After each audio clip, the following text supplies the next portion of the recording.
कान खोलकर सुन लो भैया, भगवान की पूजा करने वाले लोग विशेष रूप में, चाहे गृहस्थ हों और चाहे मंदिरों के पुजारी हों, नील से जिसका कपड़ा रंगा हुआ है, नील नील नील डालते ना कपड़ों में, नील से जिसका कपड़ा रंगा हुआ है, वो यदि भगवान नर्मदेश्वर को, शालिग्राम को या किसी भी देवी देवता के विग्रह को स्पर्श कर देता है तो उसे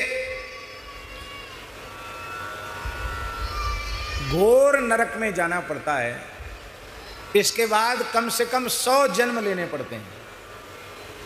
बहुत हम मूल ग्रंथ देख के बताएंगे, बहुत कई श्लोक हैं, बहुत भारी प्रायश्चित्त का वर्णन है। उसको फिर चांद्रायण व्रत करके खुले आकाश के नीचे सोना पड़ता है। इसलिए नील लगा हुआ वस्त्र पहनकर किसी देवी देवता का स्पर्श नहीं करना, किसी मंदिर में नहीं जाना।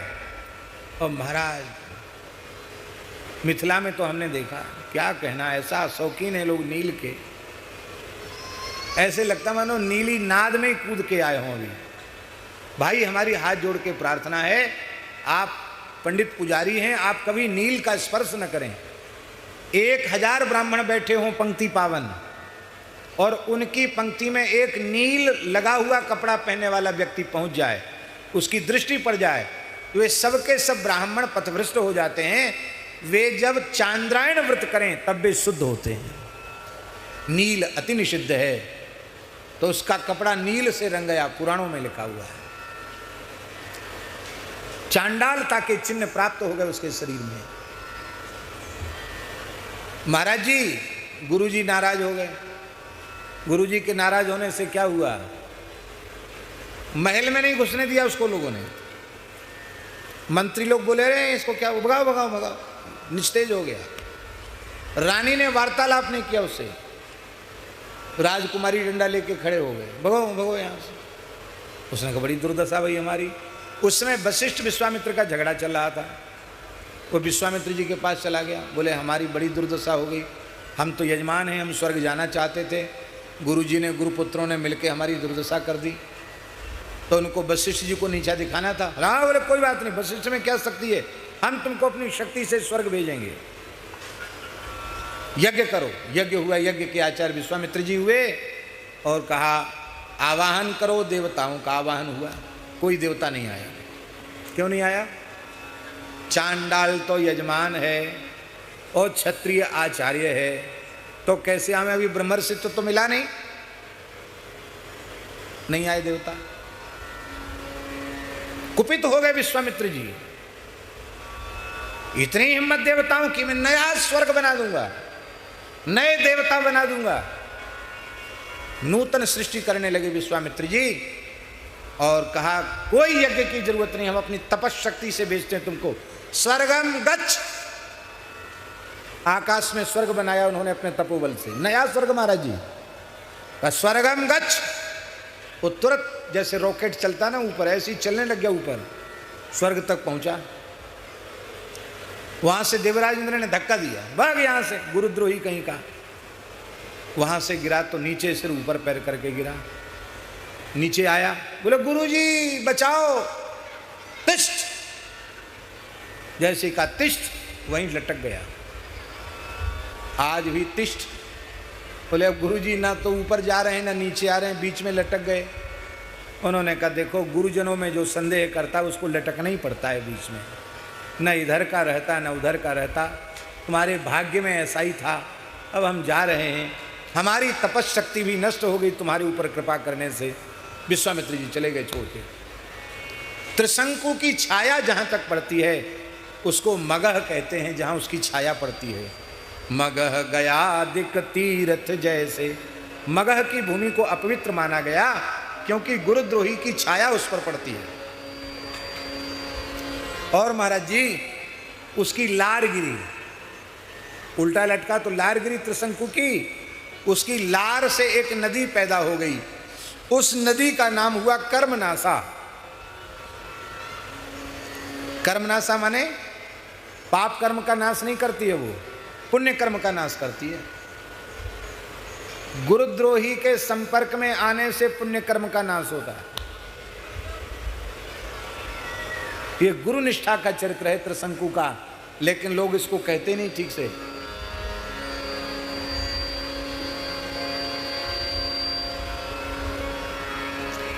पहले मगह में लोग मरने लग जाते थे तो वहाँ मरने से दुर्गति होती है, ऐसा लिखा है, गुरुद्रोही की छाया पड़ती है, तो उसको तुरंत गंगा पार करके और उसको बनारस ले आते थे, बनारस में मरे जिससे उसका कल्याण हो जाए। और संत श्री कबीरदास जी जीवन भर बनारस रहे और मरने का समय आया, बोले हम मगहर जाएंगे। क्यों? आपकी बुद्धि मारी गई? बोले नहीं, मारी बिल्कुल नहीं गई, हम श्री राम नाम की महिमा का झंडा गाड़ेंगे। गुरुनिष्ठ, आचार्य निष्ठ, राम नाम का अनुरागी कहीं भी मरे, काशी में मरने का पुण्य उसको प्राप्त होगा। क्यों? जो कबीरा काशी मरे तो राम ही कौन निहोरा रे। राम जी का क्या निहोरा है? पर राम नाम लेकर के मगहर में मरकर कबीर अविनाशी की गोद में बैठ गए। हम लोग गोरखपुर गए तो महाराज जी के साथ पहली बार जब गोरखपुर गए थे तो आप भी थे साथ में, क्या आप नहीं थे? तो पहली बार जब गोरखपुर गए तो कबीर जी के मगहर में गए हम लोग, कबीर जी की समाधि का दर्शन करने। पूज्य गुरुदेव भक्तमाली जी भी थे, हम उनके साथ ही थे हम लोग सब। आप थे त्यागी जी? त्यागी जी थे साथ में। तो पहले तो कबीरदास जी की समाधि का दर्शन किया और बगल में ही मजार बनी हुई है, उसी परिसर में एक छोटी सी जगह है, उसमें मजार बनी है, कबीरदास जी की मजार। क्योंकि फूल ही बच्चे थे तो आधे फूलों की समाधि दे दी गई और आधे फूलों की मजार बना दी गई। मुसलमान कहते थे हमारे फकीर हैं, हिंदू कहते थे हमारे आचार्य हैं, हमारे संत हैं। तो हम लोगों ने पहले समाधि का पूजन किया, फिर मजार गए। तो मजार में गए तो हमने महाराज जी के हाथ में बढ़िया इत्र दिया। हमने कहा महाराज जी थोड़ा इत्र मलिए। तो महाराज जी इत्र मलते मलते रोने लग गए। हमने को हुआ महाराज जी रो क्यों रहे हैं? झरझर आंसू दोनों आंखों से। हमने कहा महाराज जी रो क्यों रहे हैं? महाराज जी ने गदगद कंठ से कहा हम लोगों को मजार आने की क्या आवश्यकता है, पर धन्य है आज कबीरदास जी ने इस स्थल को धन्य किया तो हम लोग भी मजार में इत्र लगा रहे हैं। भगवान की सृष्टि में दोष नहीं है, भगवान की सृष्टि में गुण ही गुण है, क्योंकि भगवान में गुण है। पर हमारे अंतःकरण में दोष प्रविष्ट हैं, इसलिए हमें सर्वत्र दोष दिखाई पड़ते हैं। तो वैष्णव की पद्धति क्या है? बोले गुण तुम्हार समुझहि निज दोषा। गुण भगवान के हैं और दोष हमारे हैं। जब दोष तब तक जीवन में रहते हैं जब तक ये हमारे हैं, हमारे भीतर हैं, या हम स्वीकार नहीं करते हैं। जिस क्षण हम हृदय से दोषों को स्वीकार करने लग जाएंगे तो धीरे धीरे हमारे दोष कम होने लग जाएंगे। पर हम अपराध पर अपराध, गलती पर गलती करते चले जाते हैं और उसको स्वीकार नहीं करते हैं। भगवान के समस्त गुण भगवान के भक्तों में आ जाते हैं।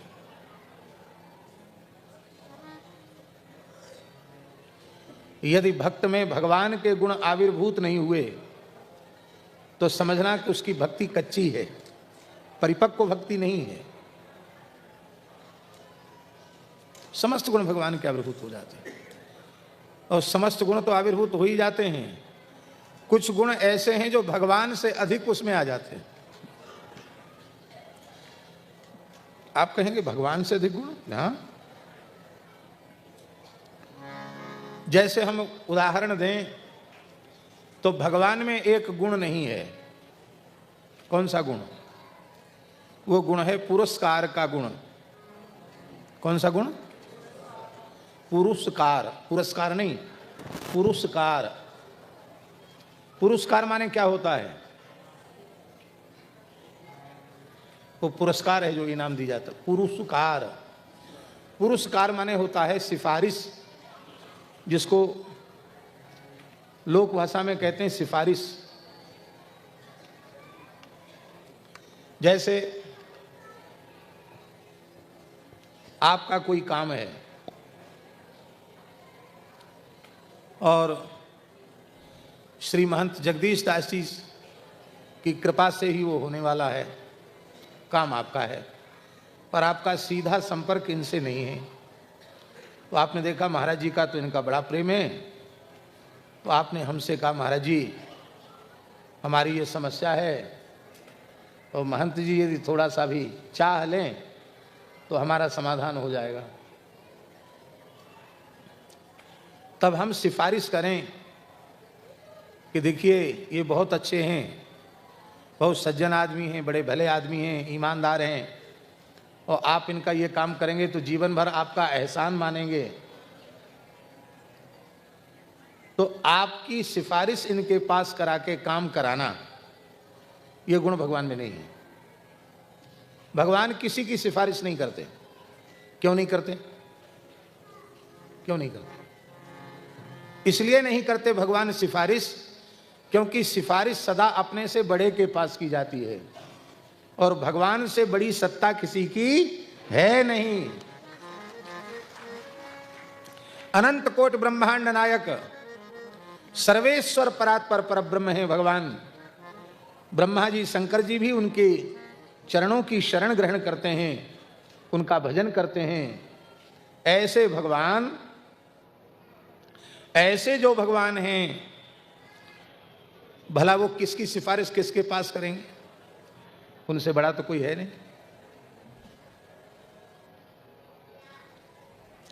क्योंकि सिफारिश सदा अपने से बड़े के पास की जाती है, और भगवान से बड़ा कोई है नहीं।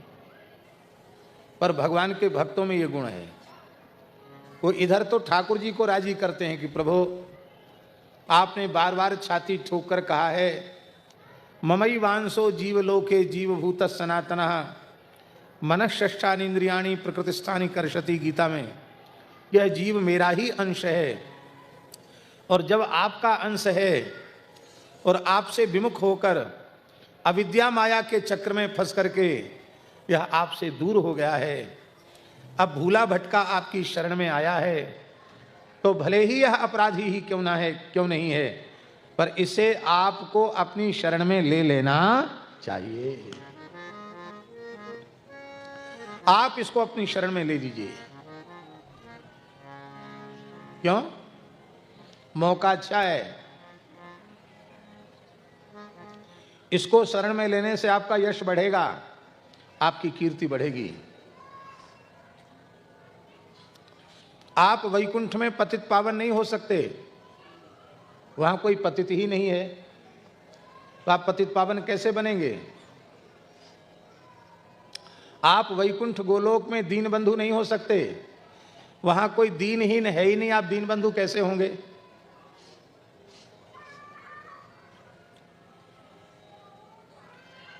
आप वैकुंठ गोलोक साकेत में आर्तत्राण परायण नहीं हो सकते, दुखी प्राणी के कष्ट को दूर करना, वहां कोई दुखी प्राणी है ही नहीं। अब ये बेचारा पतित भी है, आर्त भी है, दुखी भी है, और आपका भी है, तो दीन भी है। तो आप यदि इसको अपनी शरण में ले लेंगे तो आपको सब लोग कहेंगे कि हाँ भगवान पतित पावन है।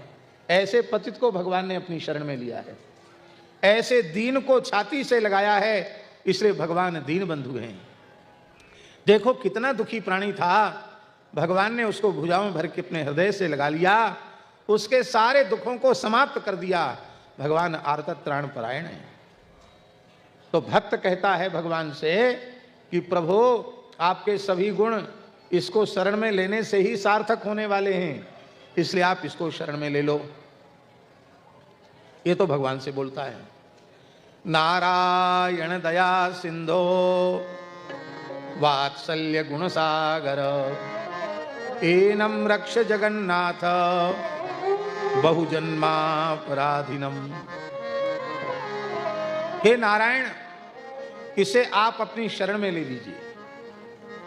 भगवान बोले ये तो हमको जानता तक नहीं था, तुमने पता नहीं क्या क्या इसको समझा दिया, बुझा दिया, सिखा दिया, पढ़ा दिया, तुम्हारे बाग जाल में फंसकर आया है, ये तो हमको जानता तक नहीं था। जब तुमने इसको स्वीकार किया है तो अपने पास ही रखो, हमारे मत्थे क्यों मरना चाहते हो? तो संत सदगुरु भक्त बोले, प्रभु हमारे गुरु जी का आदेश है, कोई भी वस्तु तुम्हारे पास आवे पहले उसे अमनिया करो, भगवान को निवेदित करो। भगवान जब उसे अंगीकार कर लें तब प्रसाद रूप में उसका सेवन करो। तो गुरु जी की आज्ञा है कि अमनिया वस्तु मत लेना, पहले भगवान को निवेदित कर देना, वो भगवत प्रसाद हो जाए, भगवान अंगीकार कर लें फिर स्वीकार करना। इसलिए आपको उसको स्वीकार करना पड़ेगा। फिर आपका नाम नारायण है। नार माने होता है संपूर्ण जीव समूह और अयन माने होता है आश्रय। संपूर्ण जीव जगत का जो परमाश्रय है उसे नारायण कहते हैं। तो यह जीव जगत के बाहर नहीं है, जीव जगत के भीतर ही है। इसीलिए आपको इसको अपनी शरण में लेना पड़ेगा, और नहीं तो आप घोषणा कर दो कि आज से हमारा नाम नारायण नहीं है। भगवान बोले नारायण तो हमारा सनातन नाम है। वेद में हमारा नारायण नाम आया है, नारायण नाम तो हमारा है। पर ये जीव जो है ना, ये इतने जन्मों का अपराधी है कि हमने बार बार इस पर कृपा की और हर बार इसने हमारी कृपा को ठुकरा दिया।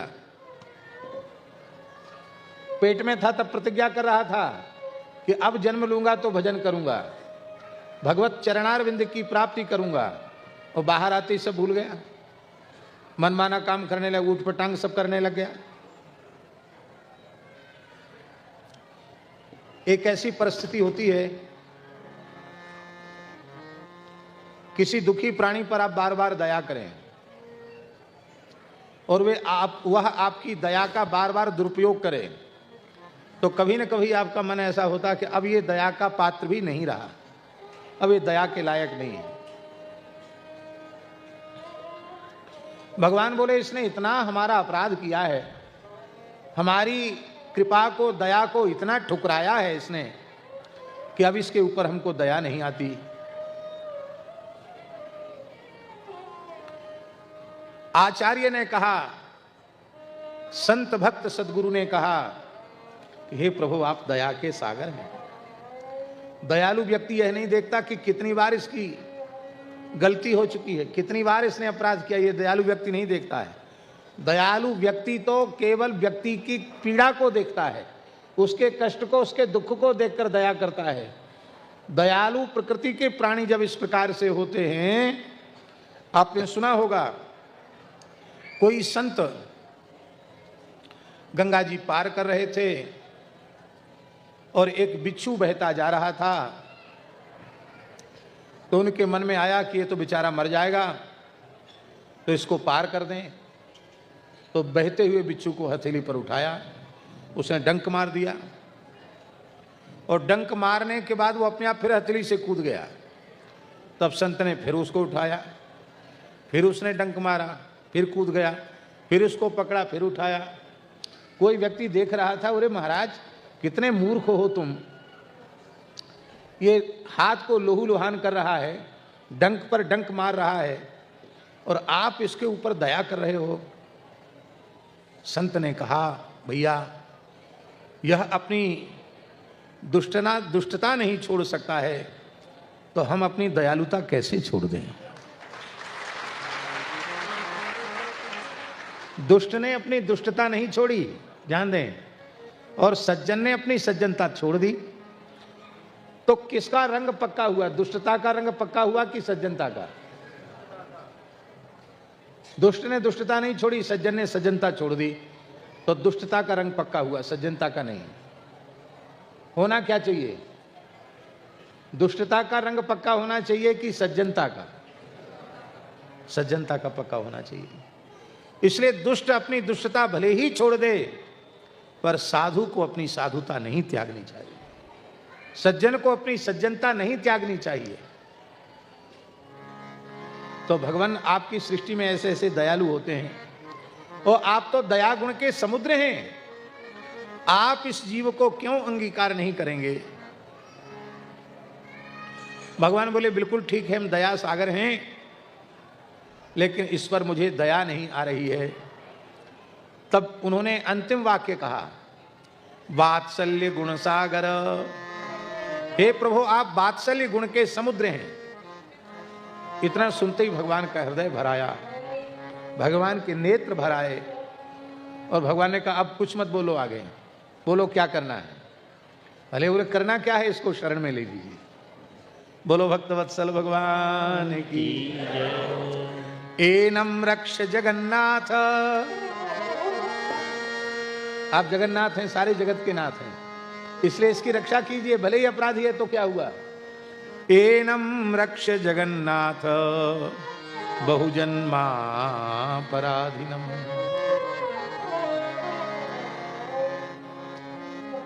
भगवान ने कहा हमने स्वीकार तो कर लिया, पर आप सारा भार हमारे ऊपर क्यों दे रहे हो। अब आप इसके ठेकेदार हो, अब आप इस पर कृपा करो, आप इसके ऊपर इसका कल्याण करो।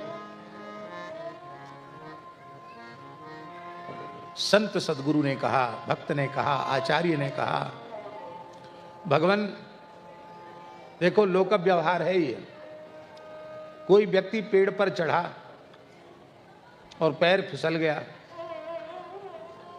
पेड़ से नीचे आ गया, उसका हाथ टूट गया,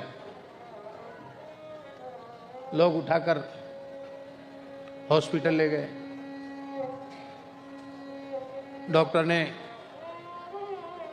ऑपरेशन कर दिया, प्लास्टर चढ़ा दिया और एक पट्टा बांध के ऐसे गले में लटका दिया। अब रोगी डॉक्टर से झगड़ा करे कि हमने 10-5 हज़ार रुपया टूटा हाथ गले में लटकाने के लिए दिया है तुमको, क्या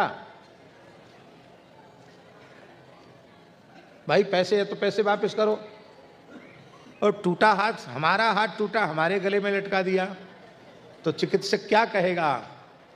वो यही कहेगा कि हाथ आपका टूटा है तो हम अपने गले में थोड़ी लटकाएंगे, आपका हाथ आपके गले में ही लटकाया जाएगा। तो प्रभु ये जीव जब आपका अंश है तो इसका संबंध अपने से नहीं जोड़ा जाएगा, आपसे ही जोड़ा जाएगा, आपके ही गले में लटकाया जाएगा ये। पर प्रभु अधिक समय तक आपको लटका के रखना नहीं पड़ेगा, थोड़े दिनों बाद पट्टा अलग हो जाएगा, फिर इतना बढ़िया जुड़ जाएगा कि फिर पट्टा बांधकर लटका कर नहीं रखना पड़ेगा। अभी कच्चा है, नया नया है, अभी आपको पकड़ के रखना पड़ेगा, बाद में ये इतना पक्का हो जाएगा प्रहलाद जी के समान, मीराबाई के समान, कि चाहे जितना संकट आवे ये कभी आपसे विमुख नहीं होगा। कल हमने प्रहलाद जी के गुणों की चर्चा की। प्रहलाद जी में भगवान के समस्त गुण हैं और एक गुण भगवान से ज्यादा है प्रहलाद जी में। प्रहलाद जी की स्तुति में प्रहलाद जी बार बार जीवों के लिए भगवान से प्रार्थना करते, प्रभु ये आपके जीव हैं, आपके अंशभूत जीव हैं, आप इन पर कृपा कीजिए, इनको अविद्या माया के चक्र से मुक्त कर दीजिए।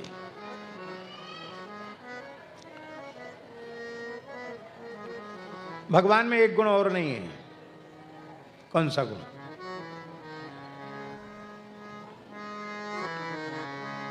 भगवान अपनी कथा नहीं करते हैं।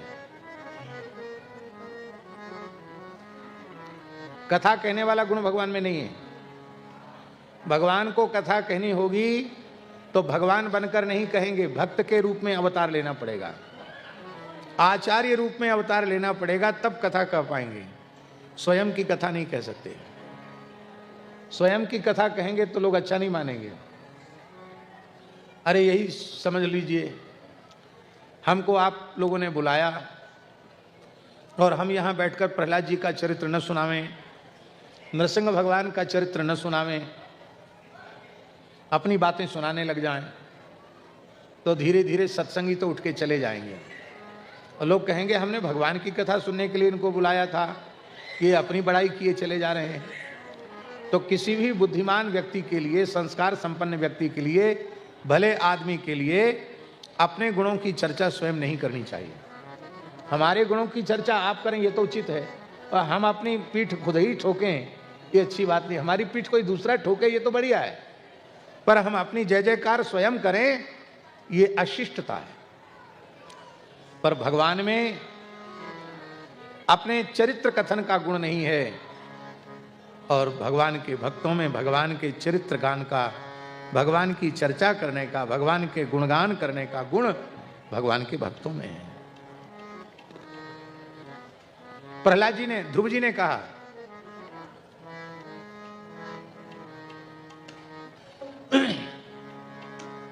भक्ति मोह प्रवहताम त्वयि मे प्रसंगो भूयादनंत महता ममलाशयानाम येनांजसोल्वण मुरुव्यसनम भवाब्धिम नेष्ये भवद्गुण कथामृतपान मत्ता। ध्रुव जी कह रहे हैं भगवान से कि हे प्रभु, हम संसार के प्रवाह में पड़े रहें, आप हमको संसार प्रवाह से निकाल लीजिए, ये प्रार्थना हम नहीं करते। हमारे यदि कुछ संस्कार ऐसे हैं कि हमें संसार में बारंबार जन्म लेना मरना है, तो हम जन्म लें मरें, कोई चिंता की बात नहीं। बस आप ऐसी कृपा कीजिए, आपके प्राण प्यारे संतों का संग हमको मिलता रहे, आपके भक्तों का संग हमको मिलता रहे। भगवान ने कहा, मैं तुम्हारे सामने खड़ा हूं, लक्ष्मीपति वैकुंठनाथ, हमसे हमारा संग नहीं मांगते हो, इन अकिंचन भक्तों का, संतों का संग क्यों मांगते हो? बोले प्रभु, जो वस्तु आपके पास नहीं है वो संतों के पास है। भगवान ने कहा, मेरे पास क्या नहीं है? बोले आपके पास आपकी कथा नहीं है, आपके पास आपकी कथा, पर आपके भक्तों के पास आपकी कथा है। आपकी कथा के अमृत को पी पी करके मैं मतवाला हो जाऊंगा और भव सागर से सहज ही पार उतर जाऊंगा। आपको बिल्कुल तैरना नहीं आता है और आप जहाज में बैठ जाएं और आपको कोई बढ़िया शरबत और पिला दे कि पी करके मस्त हो जाएं आप, तो भले ही आपको तैरना नहीं आता हो, लेकिन आप सहज ही समुद्र पार कर जाएंगे।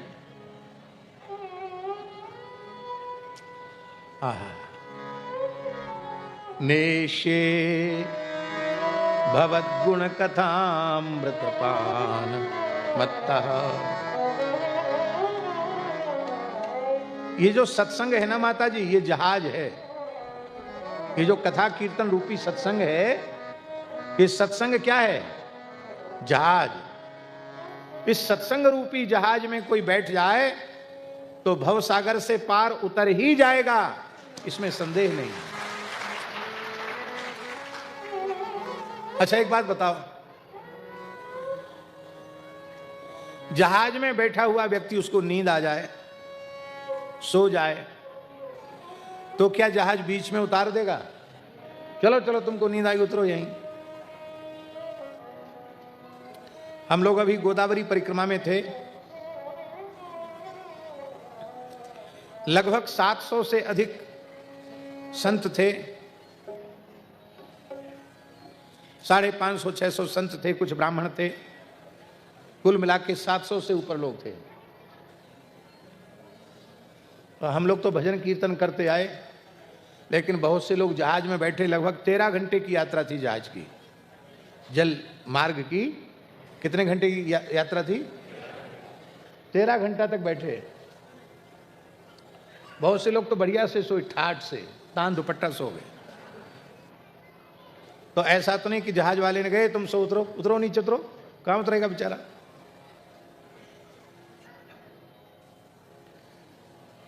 ये सत्संग में आना सीख लो। सत्संग में आने का मतलब है जहाज में बैठना। कथनचित सो भी जाओगे तो भी उतर जाओगे पार। इसका अर्थ ये मत लगा लेना कि कथा में आके सोना ही चाहिए, ये अर्थ मत लगाना।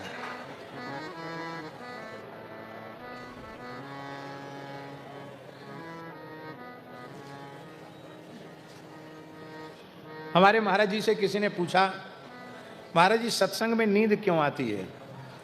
तो महाराज जी बोले थका मांदा व्यक्ति, उसको फूलों की सेज मिल जाए तो स्वाभाविक नींद तो आएगी।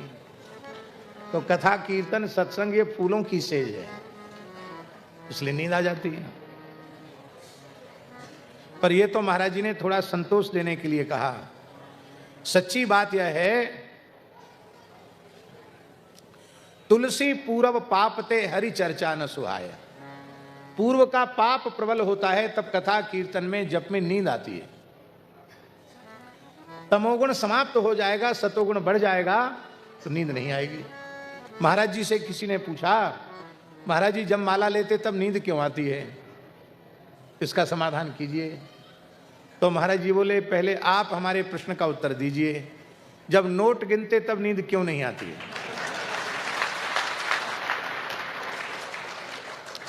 भाई माला में भी तो गिनती कर रहे हैं, गिनती कर रहे हैं ना दाने से, और रुपया गिनते समय भी गिनती कर रहे हैं। तो माला लेने में नींद क्यों और रुपया गिनने में नींद क्यों नहीं? वो व्यक्ति हंसने लग गया, बोले महाराज जी रुपया गिनने में तो बहुत बढ़िया नींद आ रही हो, और कुछ रुपया दे दो गिनने के लिए बाबूजी को, तो बाबूजी की नींद चली जाएगी। क्यों? देखिए बहुत ध्यान से सुने।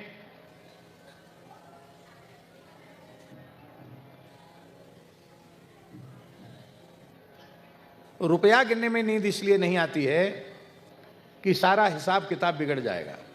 यही बात है कि नहीं? किसी को देना है तो ज्यादा न चला जाए, और किसी से लेना है तो कम ना आ जाए। यही कारण है कि व्यक्ति एक बार नहीं 2 बार गिनता है, थोड़ा और घिसता है कि 1 का 2 हो जाए।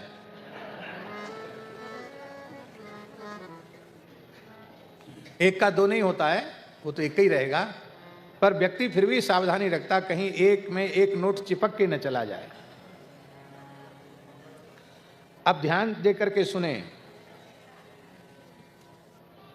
कि मान लो अधिक चला गया या कम आ गया तो जो घाटा हुआ वो सामान्य घाटा है, उसकी भरपाई संभव है।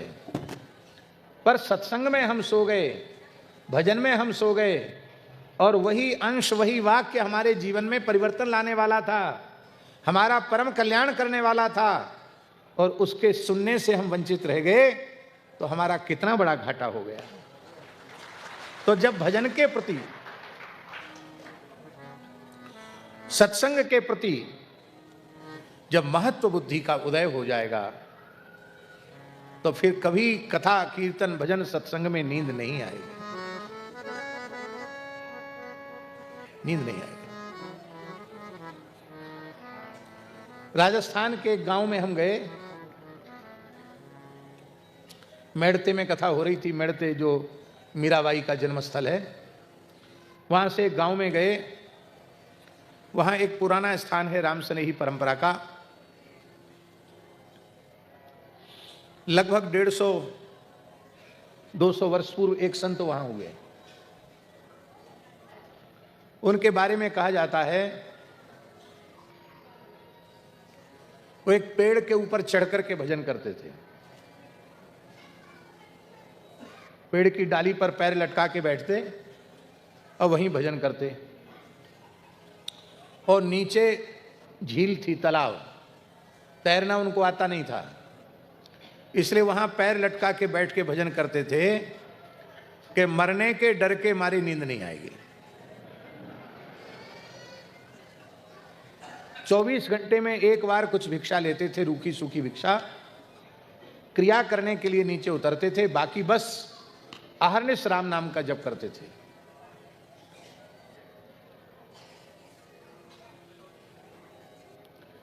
छह महीना हो गए उनको इस तरह से। 6 महीने में 1 मिनट नहीं सोए वो। कितने महीने?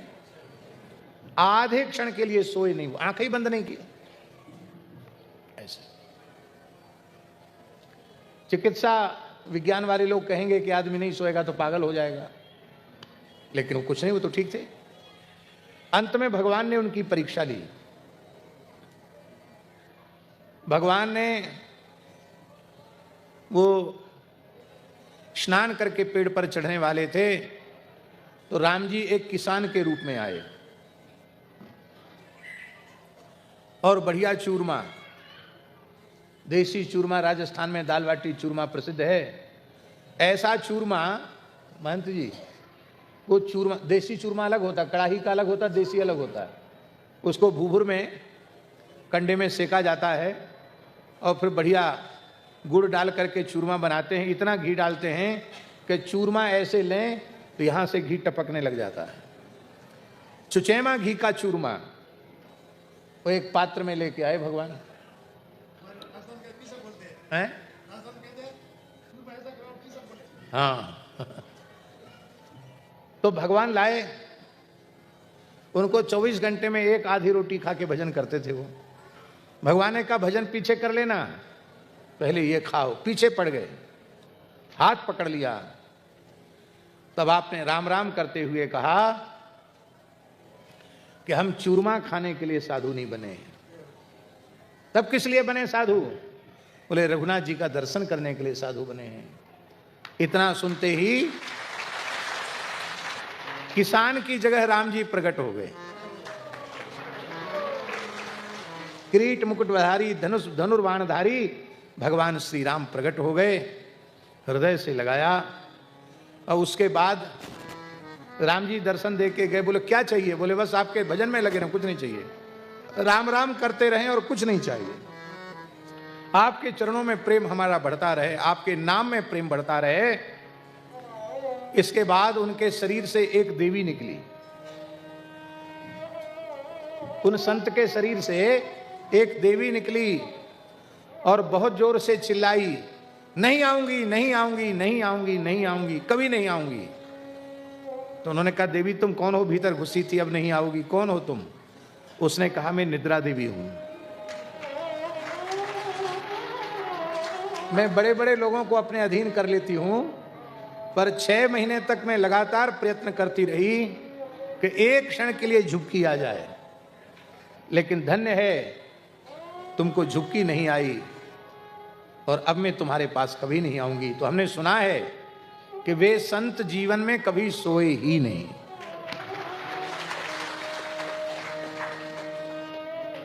सोना क्यों जरूरी है? इसलिए जरूरी है कि सोने में शरीर को विश्राम मिलता है, और सोकर के शरीर को जितना विश्राम मिलता है उससे अनंत गुणित विश्राम यदि राम नाम लेने में मिल जाए तो सोने की क्या आवश्यकता है। इसलिए जब भजन का स्वाद आने लग जाएगा तो न भूख रहेगी, न प्यास रहेगी, न निद्रा रहेगी। फिर एक एक क्षण में भगवान का नाम प्रकट होगा। और यही प्रहलाद जी की स्थिति है। हाँ, आज भारतवर्ष की संत परंपरा के मुकुटमणि संत परम पूज्य श्री राधा बाबा की प्राकट्य तिथि है। पौष शुक्ला नवमी को पूज्य श्री राधा बाबा प्रकट हुए। राधा बाबा का नाम सुना होगा। गोरखपुर गीता वाटिका भाई श्री हनुमान प्रसाद पोद्दार जी की सन्निधि में वे रहे। आध्यात्मिक अनुभूतियों की इस कराल कलिकाल में उन्होंने पराकाष्ठा को छुआ, पराकाष्ठा को प्राप्त किया। मंजू श्यामा भाव, मंजरी भाव, गोपी भाव, फिर विशाखा भाव और अंत में श्री राधा रानी के महाभाव में वे स्थित हो गए। उनका जीवन चरित्र प्रत्येक साधक के पढ़ने के योग्य है। अद्भुत महापुरुष। पहले कट्टर अद्वैती थे, ये नाम रूप लीला और ये सब नहीं मानते थे वो। अहम ब्रह्मास्मि सोहमस्मि इस उपासना के थे। कहीं कीर्तन होता तो कहते हल्ला गुल्ला क्यों हो रहा है, ऐसे थे वो। उस साधना में भी, निर्गुण निराकार की साधना में भी बहुत ऊंचाई तक पहुंचे हुए थे, परम विद्वान थे। और आपको सुनकर आश्चर्य होगा, भगवान शिव ने प्रकट होकर उनको संन्यास दीक्षा प्रदान की थी। सामान्य महापुरुष नहीं थे वो। पर सेठ श्री जयदयाल गोयनका जी के पास बांकुरा में दर्शन करने वो गए और उन्हीं के सामने सगुण निर्गुण की कुछ चर्चा हुई। सेठ जी बोले, आप बहुत बड़े विद्वान हो, हम आपका इसी के पथ पर बढ़ना है, निष्काम भाव से भजन के मार्ग पर आगे बढ़ना है, तो प्रत्येक ही आदर्श चरित्र है जो हम लोगों को भगवान की ओर बढ़ने की प्रेरणा देता है। तो कल हमने प्रहलाद जी के चरित्र की चर्चा की। ब्रह्मण्य शील संपन्न सत्यसंधो जितेन्द्रिय आत्मवत् सर्वभूतानां एकः प्रिय सुहृत्तमः दासवत् सन्नतार्याङ्घ्रि पितृवद्दीनवत्सलः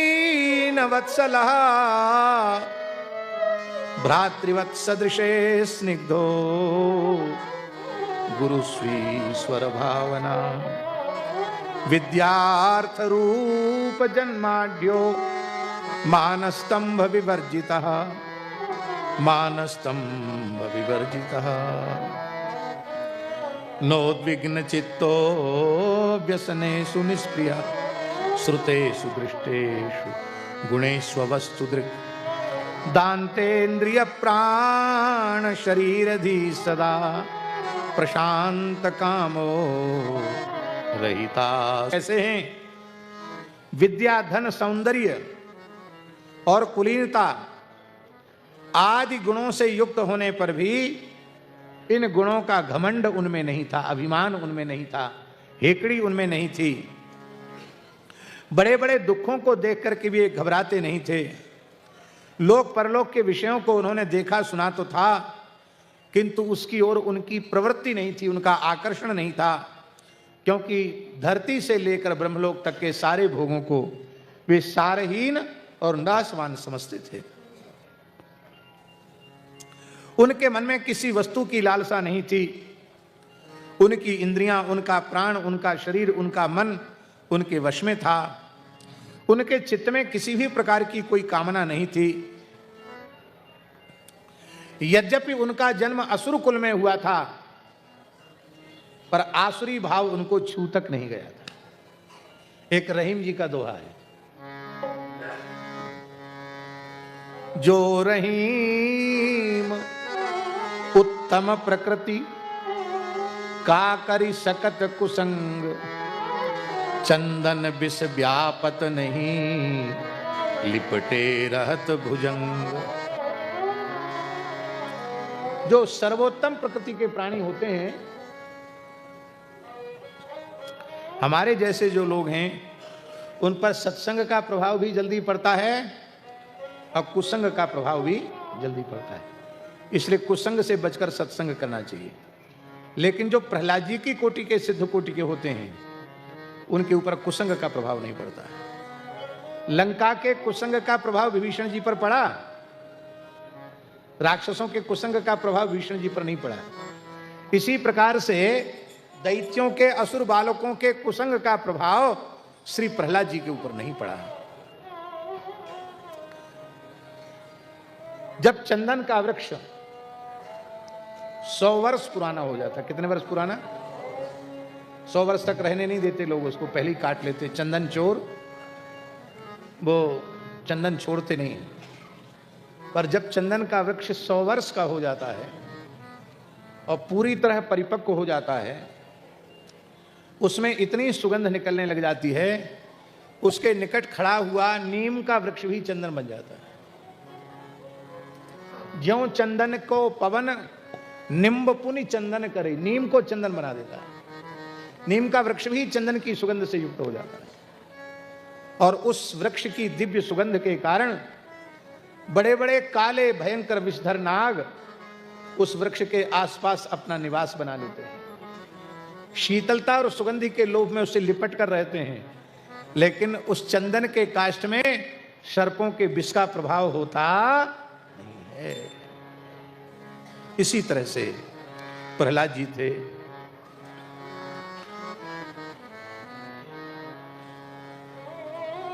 असंख्य अनंत गुण श्री प्रहलाद जी में थे।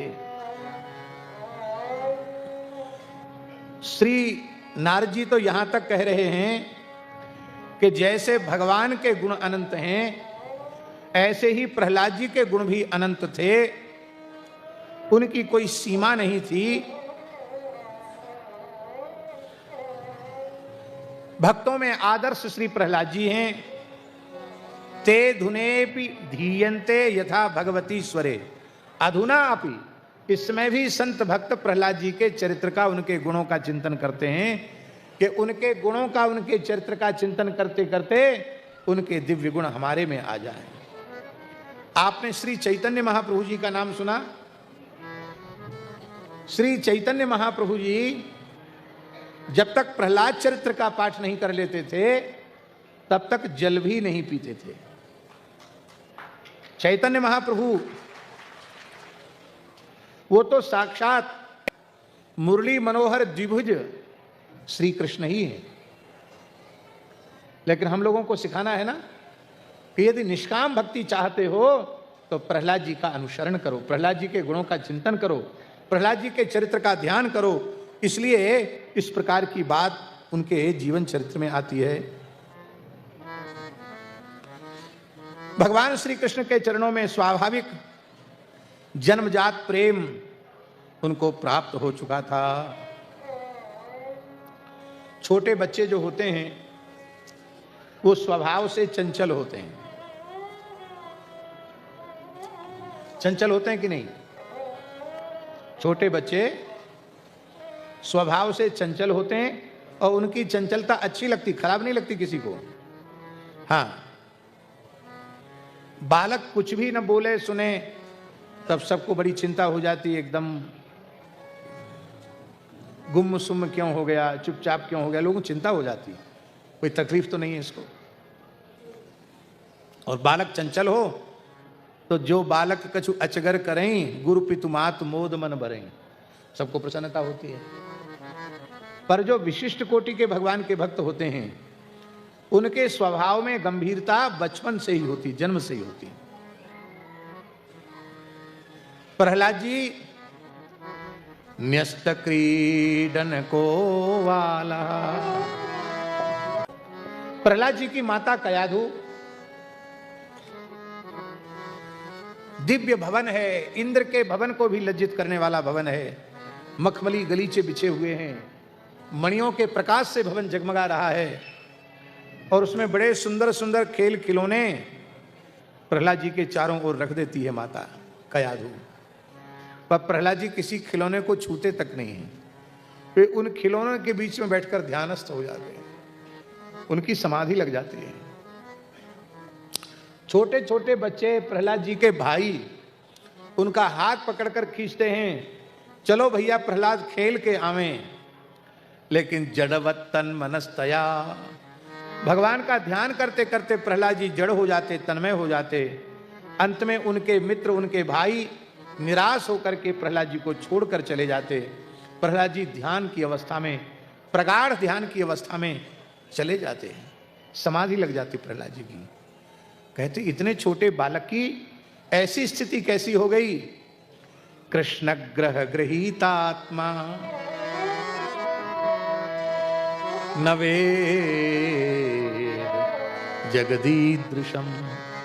श्री कृष्ण के अनुग्रह रूपी ग्रह ने उनके चित्त पर ऐसा अधिकार कर लिया था कि उनको शरीर संसार की अनुभूति ही नहीं रहती थी, संसार की शरीर की सुध-बुध उनको नहीं रहती थी। नवग्रह है ना, किसी भी ज्योतिषी के पास जाओ तो आपकी कुंडली देखेगा तो कहेगा तुम्हारे राहु खराब चल रहे हैं, तुम्हारे केतु खराब चल रहे हैं, शुक्र की नीच की दशा आ गई, तुम्हारे गुरु बकरी चल रहे हैं, अरे तुमको तो शनि की 7.5 आ गई, कुछ न कुछ बताएंगे। पर सब ग्रहों की दशा एक निश्चित अवधि में आती है, फिर उतर जाती है। ढैया दशा होगी तो 2.5 साल में शनि की दशा उतर जाएगी, 7.5 होगी तो 7.5 साल में उतर जाएगी। और अंतरदशा महादशा होती, जैसे बृहस्पति की महादशा 16 वर्ष की है तो 16 साल बाद उतर जाएगी। शनि की महादशा 19 वर्ष की है तो 19 वर्ष में चली जाएगी। कहने का आशय यह है महादशाएं भी अपने समय से आती हैं और समय से चली जाती हैं,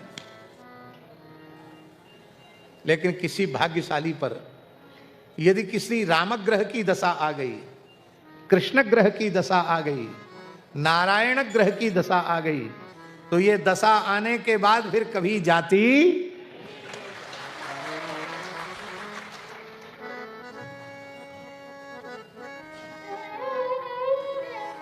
ये तब तक ही समस्या है, बहुत ध्यान से सुने, ये ग्रहों की समस्या तब तक है जब तक कृष्ण रूपी ग्रह की दशा नहीं आई।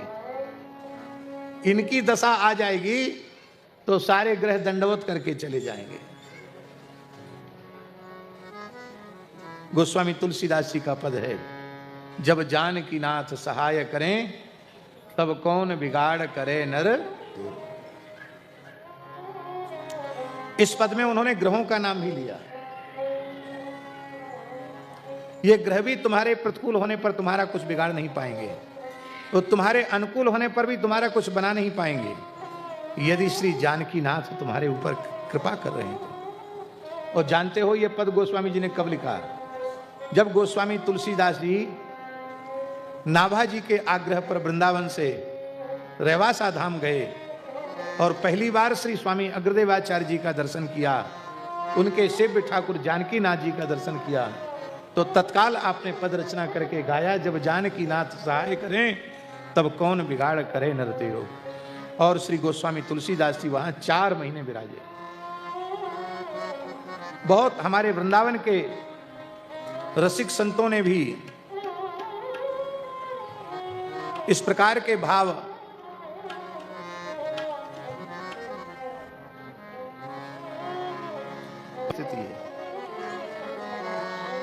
आसीना। प्रहलाद जी बैठे हैं, प्रहलाद जी घूम रहे हैं, प्रहलाद जी कुछ खा रहे हैं, प्रहलाद जी सो रहे हैं, कुछ पी रहे हैं, कुछ बोल रहे हैं, देहेंद्रियादि क्रिया कर रहा है, लेकिन नानुसंधत्त एतानी। प्रहलाद जी को उनका अनुसंधान नहीं रहता।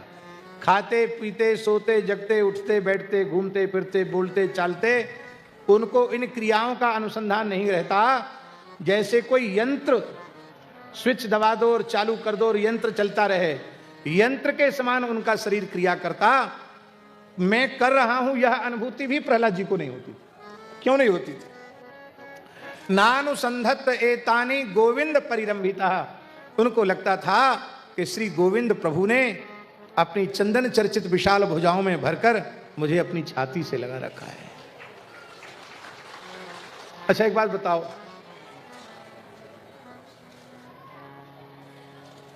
हमारे ऊपर नीचे दाएं बाएं आगे पीछे बाहर भीतर भगवान के अलावा कोई दूसरा है? है कोई दूसरा? भगवान के अतिरिक्त कोई दूसरा है ही नहीं। पर प्रहलाद जी इसका अनुसंधान करते हैं, पर हम लोग इसका अनुसंधान नहीं करते। भगवान का स्वरूप क्या है? बड़े ध्यान से सुने। भगवान सर्वगत, सर्वरूप और सर्वमय है, सर्वांतर्यामी है। भगवान से भिन्न कोई नाम नहीं, भगवान से भिन्न कोई रूप नहीं, भगवान ही भगवान है।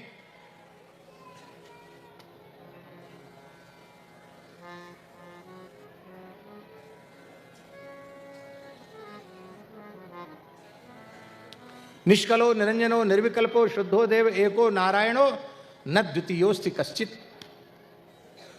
न द्वितीयोस्ति कश्चित। भगवद अतिरिक्त कुछ है ही नहीं, इसलिए भगवान की प्राप्ति का कोई साधन नहीं है।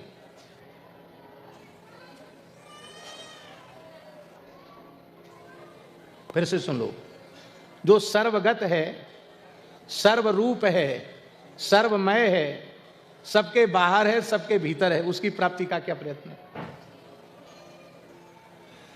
केवल स्वीकार करना है वासुदेवः सर्वम, ये सब कुछ भगवान है, ये स्वीकार करना है। पर इसकी अनुभूति क्यों नहीं हो रही है?